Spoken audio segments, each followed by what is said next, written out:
I'm Denise Shardlow. I am the designer for ERNSTdottir and Shardlow Designs. My name is Kohler, business liaison. It never really was a decision, it's just something I always did. As a child, my dad's nickname for me was Nisi Thing Maker. I always had some sort of project. I was building something, making something. Around 12 years old, we were clothing shopping for back to school clothes, and we discovered years ago that I couldn't shop with my mother.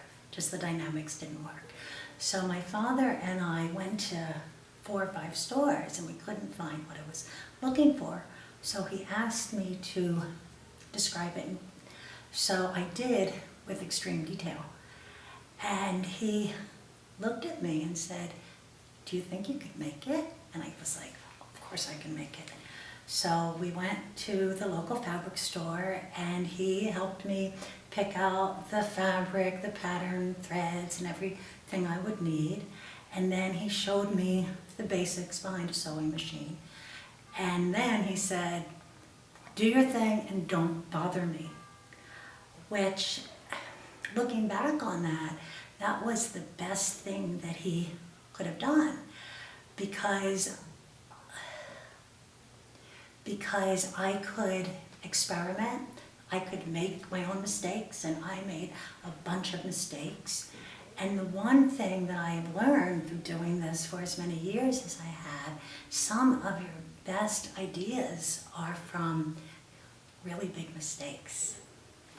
I believe that a woman should look as beautiful as she feels while being extremely comfortable.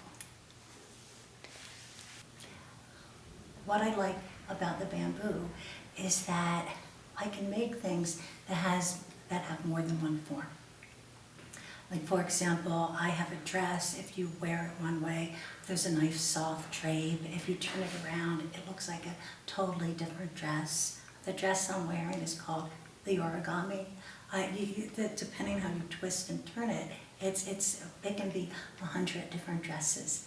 The other thing I have fun with is I like to start out like real simple. Like for example, I will just take a simple square piece of fabric, fold it in half, cut a circle out here, cut a circle out there, do a quick stitch, and see how it translates to the 3-dimensional body. And I've come up with some really fun but really simple things by doing that.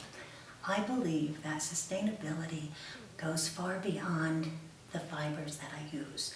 Now, I do use bamboo, hemp, organic cotton when I can, but with certain silhouettes and certain styles, the natural fibers don't always lend themselves. I'm one of those people that I save every single bit of scrap. So I have these piles of these scrap pieces that I don't know what I'm going to do with. Perhaps in a month, perhaps in 2 years. Like a perfect example with my scrap pile is every time I make a coat, you always order a yard or 2 more, because you never know whether you want to do something totally different to the sleeve or to the collar, so you want to have extra fabric. So I had like this pile of these relatively substantial sized pieces of wool. I was playing with them one day and I came up with these capes that I put this like quilted fiber detailing on. And keep in mind, when I was saving this stuff, I had no idea what I was going to do with it. So it's sort of reuse, recycle. Bamboo is thermal regulating, making it good for winter, summer, fall. I wear my bamboo pieces the whole year round. So a perfect example is you might be living in the northern East Coast and you are going to be traveling to a warmer climate. Well, you can wear your bamboo at both places. What also makes the bamboo great is it is antibacterial, and it's also resistant to stains, which is perfect. As a designer, I love the way it drapes, the way it flows. As a woman, I love to wear it. It's so yummy and so cozy.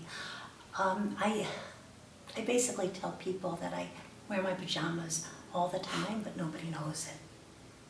The way I pack is I roll up my bamboo into balls, I put a rubber band around it, throw it in my suitcase, and I just seal up my suitcase. And when I get to where I am, they might be a little wrinkled, and the only thing I have to do is I just have to spritz them with water, and the wrinkles just magically fall out. You really can't beat it.